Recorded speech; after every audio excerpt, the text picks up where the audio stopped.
Hello students, last class में आपका rectangular potential barrier का केस चल रहा था, case 1 E less than V0 वाला।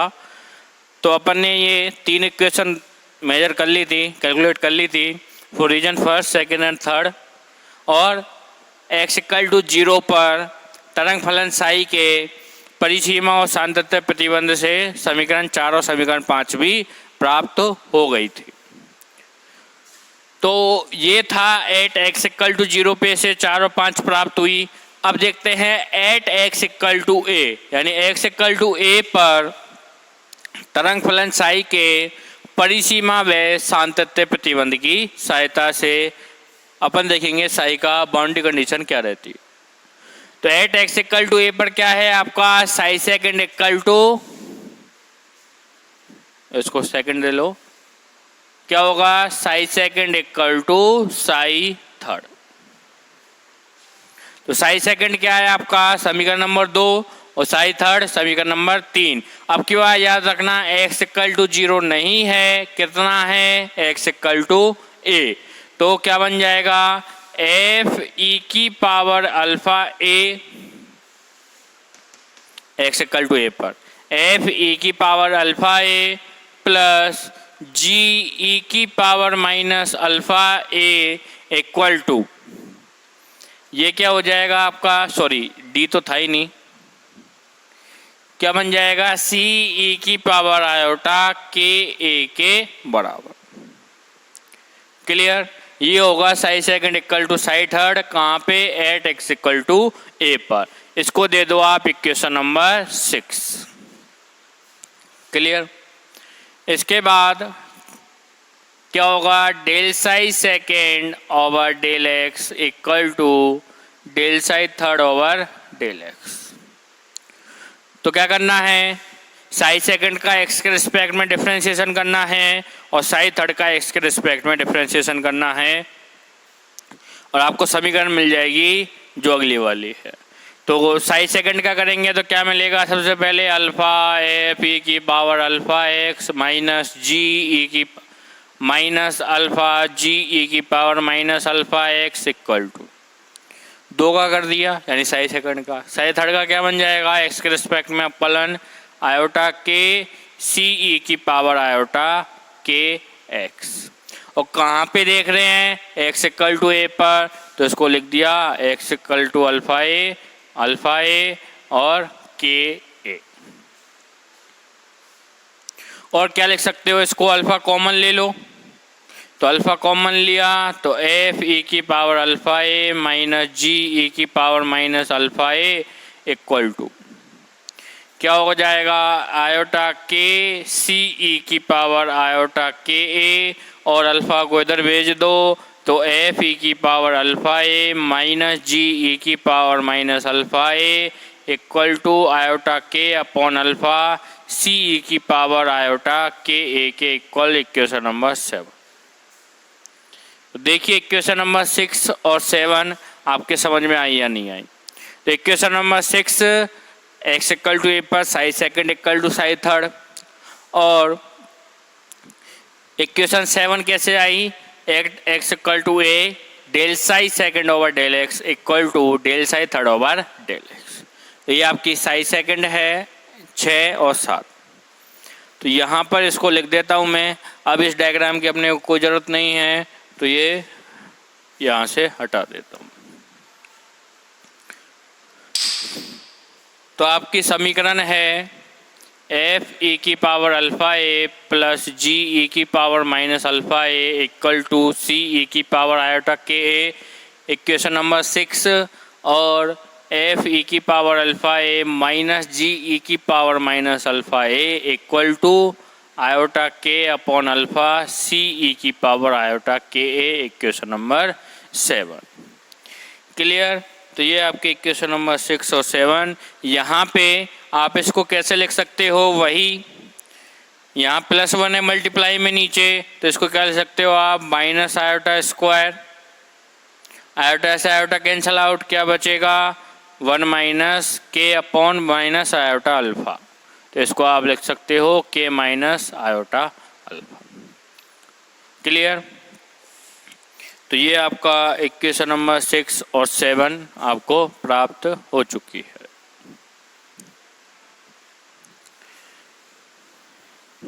मेरे को देखना है परावर्तन गुणांक क्या है, कैपिटल आर, रिफ्लेक्शन कोएफिशिएंट, और उसकी वैल्यू क्या होती है, mod of J reflected upon J incident. इसी प्रकार पारगमन गुणांक कैपिटल टी इक्वल टू क्या रहता है आपका, mod of J transmission upon J incident. ये अपन पोटेंशियल स्टेप में सारे स्टेप कर चुके हैं, तो कोई नई चीज़ तो है नहीं। जे रिफ्लेक्टेड यानी प्रायिकता धारा घनत्व है कौन सा, परावर्तित, जे इंसिडेंट आपतित, जे ट्रांसमिशन पारगमित। तो परावर्तन गुणांक, रिफ्लेक्शन कोएफिशिएंट और पारगमन गुणांक यानी ट्रांसमिशन कोएफिशिएंट। अपन जानते हैं R plus t equal to कितना होगा, ऑलवेज 1। क्लियर। तो आपके पास है इक्वेशन नंबर 1, 2 और 3। ये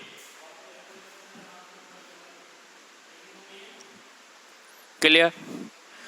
तो कोई पार्टिकल आ रहा है, ऐसे आ रहा है, तो ये आपतित पार्टिकल है, आ गया, ये आपतित हो गया। यहीं से वो क्या हो सकता है, रिफ्लेक्टेड हो सकता है। एक पूरा होल सिस्टम मानो इसको, ऐसे ये पूरा सिस्टम है। तो ये इंसिडेंट हुआ, यहाँ से रिफ्लेक्ट हो गया, अंदर एंटर किया, और यहाँ से क्या हो गया, वो ट्रांसमिट हो गया। बीच वाले का कोई भी इफेक्ट नहीं है, अगर एक जैसा सिस्टम माने तो, पूरा एक सिस्टम माने तो। समझ में आ रहा है। यानी कि ये है कुछ इस प्रकार से, पार्टिकल आया, अंदर भी चला गया, कुछ पार्ट रिफ्लेक्टेड हो गया, परावर्तित हो गया, और यहाँ से अंदर एंटर किया, रिफ्लेक्टेड हुआ, जो भी हुआ, फिर लास्ट में क्या हो गया, वो पारगमित हो गया। यानी समीकरण 3 मिल गई। और ये वाला क्या है, समीकरण 1, समीकरण 2 का कोई भी मतलब नहीं है यहाँ पे। तो यहाँ पे मेरे को बता सकते हो साई इंसिडेंट क्या होगा, साई रिफ्लेक्टेड क्या होगा, और साई ट्रांसमिशन क्या होगा। इसका तो अपने को यूज लेना है नहीं। साई इंसिडेंट क्या होगा, समीकरण 1 में देखना, इसमें और इसमें साई इंसिडेंट कौन सा होगा, जिसका मान लगातार बढ़ता जाएगा, ये वाला, यानी कि ए की पावर आयोटा के एक्स। साई रिफ्लेक्टेड जिसका मान लगातार घटता जाएगा, बी की पावर माइनस आयोटा के एक्स। और साई थर्ड, यानी साई थर्ड में केवल एक ही है तीसरी इक्वेशन में, तो वही क्या हो जाएगा आपका, साई ट्रांसमिशन सी की पावर आयोटा के एक्स के इक्वल। क्लियर। तो ये आपका साई इंसिडेंट है, साई रिफ्लेक्टेड है और साई ट्रांसमिशन है। और अपन प्रायिकता धारा घनत्व जानते हैं क्या होता है, J equal to h cut 2m iota psi star del psi minus psi del psi star के बराबर। याद रखना यहाँ पे तीनों कॉम्प्लेक्स क्वांटिटी है, आयोटा वाली टर्म आपकी प्राप्त हो रही है। उससे क्या होगा, उससे ये होगा कि जो साई स्टार लोगे आप, तो आयोटा को माइनस आयोटा में चेंज कर दोगे और माइनस आयोटा को प्लस आयोटा में। तो यहाँ से जब आप साई इंसिडेंट कैलकुलेट करोगे, ये बात मैं आपको बता चुका हूँ पहले कैलकुलेट करके, psi incident del psi incident, psi incident del psi star incident. तो जब इसकी वैल्यू कैलकुलेट करोगे तो जे इंसिडेंट आएगा h cut k upon m a square. क्या आएगा आपका, जे इंसिडेंट क्या आएगा, h cut k upon m a square के बराबर। इसी प्रकार जे रिफ्लेक्टेड आएगा आपका minus h cut k upon m b square. और जे ट्रांसमिशन आएगा, अब याद रखना यहाँ पे कॉम्प्लेक्स फंक्शन है, रियल फंक्शन नहीं है। तो जब आप जे ट्रांसमिशन की वैल्यू कैलकुलेट करोगे तो वो कितनी आएगी, H cut k upon M C square. ये आप चाहे तो कैलकुलेट करके देख सकते हो, क्योंकि पोटेंशियल स्टेप में मैं आपको ये बता चुका हूँ। तो ये जे इंसिडेंट, जे रिफ्लेक्टेड, जे ट्रांसमिशन है। तो इससे आर का वैल्यू क्या आएगा, तो देखना जे रिफ्लेक्टेड अपॉन जे इंसिडेंट, तो ये वाली वैल्यू सेम आ जाएगी, कट पिट जाएगी, माइनस वाला मोड में प्लस हो जाएगा। क्या आएगा आर का वैल्यू, बी अपॉन ए के मोड का होल स्क्वायर। कोई भारी बात अपन कर नहीं रहे हैं, जो पहले पोटेंशियल स्टेप में समझाया गया है वही है। मैंने आपको बोला है एक एक स्टेप सेम है। तो आर इक्वल टू क्या है, बी अपॉन ए के मोड का होल स्क्वायर। और जब आप टी कैलकुलेट करोगे, टी में क्या है, जे ट्रांसमिशन और जे इंसिडेंट, तो H cut k upon M से H cut k upon M cut जाएगा, माइनस तो है नहीं है, वैसे भी मोड है तो प्लस हो जाएगा। क्या बनेगा, T equal to mod of C upon A का होल स्क्वायर। तो आर है आपका बी अपॉन ए का होल स्क्वायर, और टी क्या है आपका, mode of C upon A का क्या है, होल स्क्वायर। तो अपने को क्या वैल्यू कैलकुलेट करनी है, अपने को चाहिए बी अपॉन ए क्या है और सी अपॉन ए क्या है। तो बी अपॉन ए और सी अपॉन ए कैसे कैलकुलेट करेंगे, समीकरण 4, 5, 6 और 7 की सहायता से। तो देखिए ये अब थोड़ा ये वाला लेंदी पार्ट है और थोड़ा समझने वाला है, कैलकुलेशन थोड़ी ज़्यादा है इसमें। क्लियर? तो आर का वैल्यू तो क्या है आपका, mode of B upon A का होल स्क्वायर, और टी का वैल्यू क्या है, mode of C upon A का होल स्क्वायर। तो ये आपका आर और टी का क्या है, वैल्यू है। तो आर और टी कैलकुलेट करना है। समीकरण है आपके पास 4, 5, 6, 7। तो सबसे पहले बी अपॉन ए का वैल्यू कैलकुलेट करते हैं। तो क्या है आपके पास, समीकरण 4 और 5। क्लियर? तो क्या कर रहे हैं, क्या कर सकते हैं समीकरण 4 और 5 से, दोनों को ऐड कर दो, दोनों को घटा दो। ठीक है, तो क्या कर रहे हैं, समीकरण 4 तथा 5 को ऐड करने पे, तो समीकरण 4, 5 को ऐड किया तो बी से बी कैंसल आउट, क्या बचेगा, 2a इक्वल टू क्या आएगा बताइए। ये तो है आपका f प्लस जी, और ये ऐड कर रहे हैं तो ये होगा minus iota alpha upon K F plus iota alpha upon के इंटू जी। ऐसे ही है। तो यहाँ से आप क्या लिख सकते हो, 1 minus iota alpha upon K F plus 1 plus iota alpha upon K जी के बराबर। बताइए कोई भी दिक्कत हो तो। f कॉमन ले लिया, g कॉमन ले लिया, ये वाली इक्वेशन बन गई, और ये क्या है आपका 2a। क्या किया, 4 और 5 को ऐड करके, और आपका ये वाली समीकरण बन गई। इसी प्रकार समीकरण 4 में से 5 घटाने पर, समीकरण 4 में से 5 घटाने पर, ठीक है, तो 4 में से 5 घटाओ, ए से cancel out, b b plus हो जाएगा 2b, एफ प्लस जी तो है ही है। अब की बार ये क्या हो जाएगा, प्लस का माइनस हो जाएगा, या माइनस का plus, plus iota alpha upon G F minus G. तो अब क्या आएगा, ये प्लस वाली टर्म हो जाएगी एफ वाली तो, और जी वाली माइनस वाली, तो क्या होगा 2b equal to 1 plus iota alpha upon K F plus 1 minus iota alpha upon K G. Equation number 8 and equation number 9। कोई दिक्कत नहीं है। देखना 4, 5 को एक बार तो ऐड कर दिया, और एक बार क्या कर दिया अपन ने, कैंसल आउट। तो प्रैक्टिस करते रहिए, आप भी नोट्स बनाते रहिए, तो आप भी देखिए कैसे कैलकुलेशन ये आ रही है। और मैं वादे के साथ कह सकता हूँ, गारंटी के साथ बोल सकता हूँ कि आपके एक बार में समझ में आ जाएगा, अगर आपने ढंग से इसको देख लिया तो। ये 8 है, 9 है। अब क्या करना है मेरे को, बी अपॉन ए का वैल्यू करना है। तो क्या हो जाएगा, समीकरण 9 में क्या करना है, समीकरण 8 का भाग देने पर,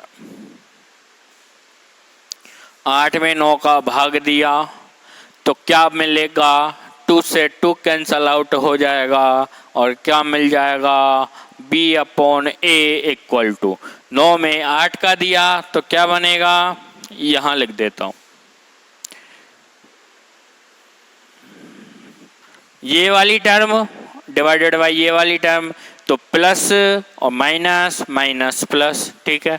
क्या बन जाएगा ये, 1 plus iota alpha upon K F plus 1 minus iota alpha upon K G upon 1 minus iota alpha upon K F plus 1 minus iota alpha upon K G. समझ में आ रहा ना, आ रहा ना समझ में, ठीक है। ये आ गया, अब ये आ गया तो यहाँ से k को एलसीएम ले लूँ मैं, k को उड़ा दूँ तो यहाँ पे k, यहाँ पे भी k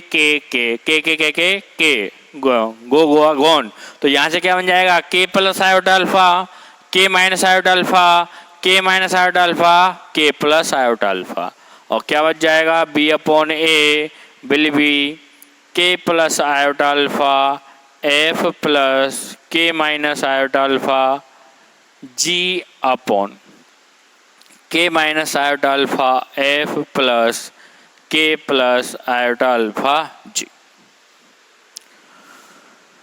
समझ में आ गया, आई थिंक समझ में आ गया होगा। अब क्या कर रहा हूं मैं, अगला पार्ट क्या कर रहा हूं, अभी b अपॉन ए का वैल्यू नहीं आया है। क्यों नहीं आया है, क्योंकि मुझे f और g इनका वैल्यू पता ही नहीं है, तो ये वाला भी कैलकुलेट करना पड़ेगा। तो देखेंगे कैसे करते हैं, वो बात अलग है। तो b upon a equal to ये है, तो इसमें से मैं f कॉमन ले लूँ, f कॉमन लिया तो क्या हुआ, f इसमें से बाहर आएगा तो इसमें से भी आएगा, f इसमें से बाहर आएगा तो इसमें से भी आएगा, तो ये क्या बन जाएगा, f बाहर लिया तो g अपॉन f, इसमें से f कॉमन लिया तो g अपॉन f, और f से f कैंसल आउट, क्या बच जाएगा, ये g अपॉन f और g अपॉन f। इसको बोल दो इक्वेशन नंबर 10। समझ में आया क्या, तो इक्वेशन नंबर 8, 9 और 10, 8, 9 की सहायता से 10 आ गया और 4, 5 की सहायता से 8 और 9 आ गया। तो अल्टीमेट 10 इक्वेशन देखनी है अपने को, और इक्वेशन नंबर 8 का आगे यूज आने वाला है, तो इसको ध्यान मत भूलना, क्योंकि अपने को c अपॉन ए की वैल्यू लेके आनी है, याद रखना। क्लियर,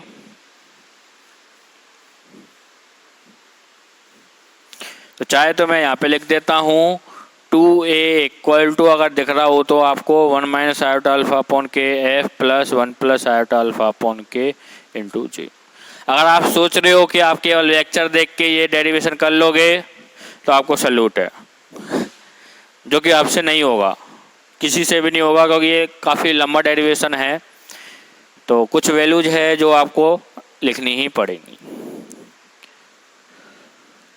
तो अब आगे g अपॉन एफ आ गया, तो उसके लिए क्या करेंगे, इक्वेशन नंबर 6 और 7 से, किससे देख रहे हैं अपन, इक्वेशन नंबर 6 एंड 7। तो इक्वेशन नंबर 6 और 7, यहाँ पे मैं इक्वेशन नंबर 10 लिख देता हूँ, b upon a equal to k plus iota alpha plus k minus iota alpha g upon f upon k minus iota alpha plus k plus iota alpha g upon f, ये वाली value. Clear, हो सकता है मेरे से भी कुछ गलती हो जाए बीच में, तो आप देखते रहना कहाँ पे गलती हुई है, आप बड़े होशियार हो। तो ये आ गया आपका इक्वेशन नंबर 10।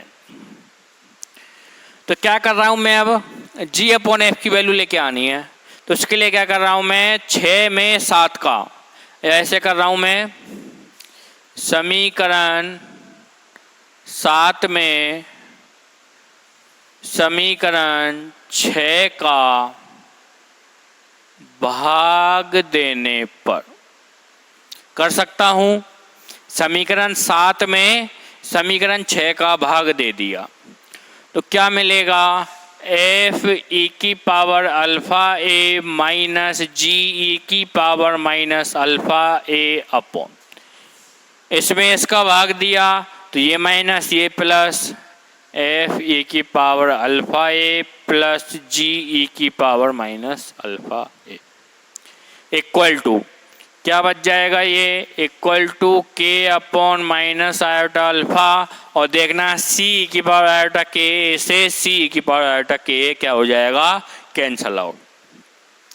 इसलिए अपन ने समीकरण 6 और 7 का क्या किया है, चुनाव किया है, इलेक्ट किया है इसको कि एफ और जी का वैल्यू यही निकाल के देगा। तो ये आ गया, 7 में 6 का भाग दे दिया। अब आगे की प्रोसेस, क्रॉस प्रोडक्ट कर दो, कर दें, क्या करना है, इसका क्रॉस प्रोडक्ट कर दो तो इसको एक ही टर्म मानो। क्या कर रहे हैं अपन, इसको एक ही टर्म मान रहे हैं, ठीक है।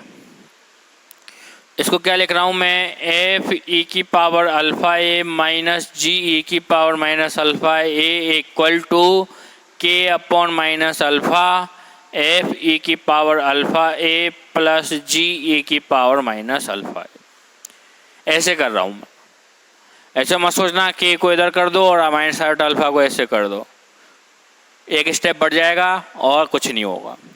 अब ये माइनस वाली टर्म है, इसको ऐसे लिख लो, minus K upon iota alpha, ठीक है। तो एफ वाली टर्म को इधर ले जाऊं, जी वाली टर्म को इधर ले जाऊं तो क्या हो जाएगा, ये एफ ई की पावर अल्फ़ा ए plus K upon iota alpha F ई की power alpha A equal to G ई की power minus alpha A minus K upon iota alpha G ई की पावर माइनस अल्फ़ा ए के बराबर। Clear, clear. तो ये आपका आगे प्रोसेस क्या होगी आपकी, क्लियर। तो ये आपका स्टेप हो गया। अब क्या करोगे, इसमें से एफ ई की पावर आयोटा अल्फ़ा कॉमन ले लो, सॉरी अल्फ़ा ए, तो ये हो जाएगा आपका 1 plus K upon iota alpha F ई की power alpha A equal to, इसमें से लिया तो 1 minus K upon iota alpha G ई की पावर माइनस अल्फ़ा ए लिख सकते हो, बिल्कुल। अब आगे का स्टेप, आयोटा अल्फ़ा यहाँ पे एलसीएम लिया, यहाँ पे भी लिया, कैंसल आउट हो जाएगा, होगा नहीं होगा, हो जाएगा।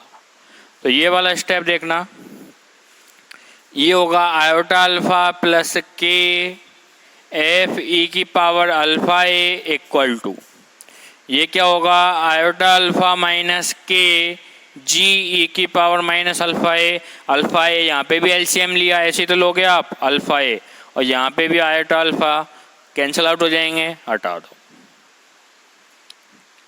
अब मेरे को क्या चाहिए वैल्यू, जी अपॉन एफ की, तो एफ को इधर भेज दूँ, जी अपॉन एफ करना है ना, और इस वाली वैल्यू और इस वाली वैल्यू को इधर भेज दूँ तो क्या मिलेगा, देखना, iota alpha plus k e की power alpha a upon iota alpha minus k, क्या मिलेगा, ई की power minus alpha A equal to g upon f. समझ में आया, एफ को इधर भेज दिया, ई की पावर माइनस अल्फ़ा को इधर, इसको भी इधर। अब मैं इसमें और थोड़ा चेंज कर रहा हूँ। अब ये देखना, ई की पावर माइनस अल्फ़ा ए है नीचे की साइड, ऊपर की साइड जाएगा तो प्लस अल्फ़ा ए हो जाएगा, होगा नहीं होगा, ठीक है। क्या कर रहा हूँ मैं, इसको लिख रहा हूँ मैं के प्लस आयोटा अल्फ़ा ई की पावर अल्फ़ा ए, इसको ऊपर लेके जाऊंगा तो ई की पावर अल्फ़ा ए, और कितना हो जाएगा ये, ई की पावर 2 अल्फ़ा ए। किसके बराबर चल रहा है ये, जी अपॉन एफ के बराबर चल रहा है, ठीक है। क्या चल रहा है, जी upon F equal to k plus iota alpha ई की power 2 alpha A divided by, यहाँ देखना आयोटा अल्फा माइनस के है, कितना है आयोटा अल्फा माइनस के, तो आयोटा अल्फा माइनस के, इसमें से माइनस कॉमन ले लूँ मैं, ले सकता हूँ, तो माइनस कॉमन लिया तो क्या बन गया ये माइनस ऑफ के माइनस आयोटा अल्फा। ऐसे तो लिखोगे आप आयोटा अल्फा माइनस के को माइनस कॉमन लिया तो माइनस ऑफ के माइनस आयोटा अल्फा, ये आपने इसको इस प्रकार लिख दिया। ठीक है, तो जी अपॉन एफ की वैल्यू क्या आ गई आपकी के प्लस आयोटा अल्फा के माइनस आयोटा अल्फा ई की पावर 2 अल्फा ए के बराबर, और ये इक्वेशन मान लो आप इक्वेशन नंबर 11। क्या हो गई ये आपकी इक्वेशन नंबर 11। क्लियर? तो अब क्या करना है, समीकरण 10 है, इक्वेशन 10 है, उसमें क्या करना है इक्वेशन 11 की वैल्यू रख देनी है, यानी जी अपॉन एफ की वैल्यू रख देनी है। तो क्या कर रहे हैं, समीकरण 11 का मान समीकरण 10 में रखने पर, तो ये वाली वैल्यू पुट कीजिए और देखिए आपका आंसर क्या आता है। वैसे तो मैं बता ही रहा हूं, लेकिन आप भी इसको करते रहिए। तो समीकरण 10 में जी अपॉन एफ का वैल्यू रखेंगे तो क्या बनेगा आपका b upon a equal to वो वाला k plus iota alpha plus k minus iota alpha, और जी अपॉन एफ का वैल्यू क्या है ये वाला, यानी कि minus k plus iota alpha upon k minus iota alpha e की पावर 2 अल्फा ए डिवाइड। समझ में आया, जी अपॉन एफ। क्लियर? फिर नीचे की साइड भी है, तो के माइनस आयोटा अल्फा क्या आएगा, के माइनस आयोटा अल्फा तो है ही है, सेम आ जाएगा माइनस ऑफ के प्लस आयोटा अल्फा के प्लस आयोटा अल्फा के माइनस आयोटा अल्फा ए की पावर 2 अल्फा ए के इक्वल। तो ये आ गया आपका बी अपॉन ए। तो इससे आगे का अपन देखेंगे नेक्स्ट क्लास में कि बी अपॉन ए से आगे का क्या वैल्यू होगा। क्लियर? Thank you.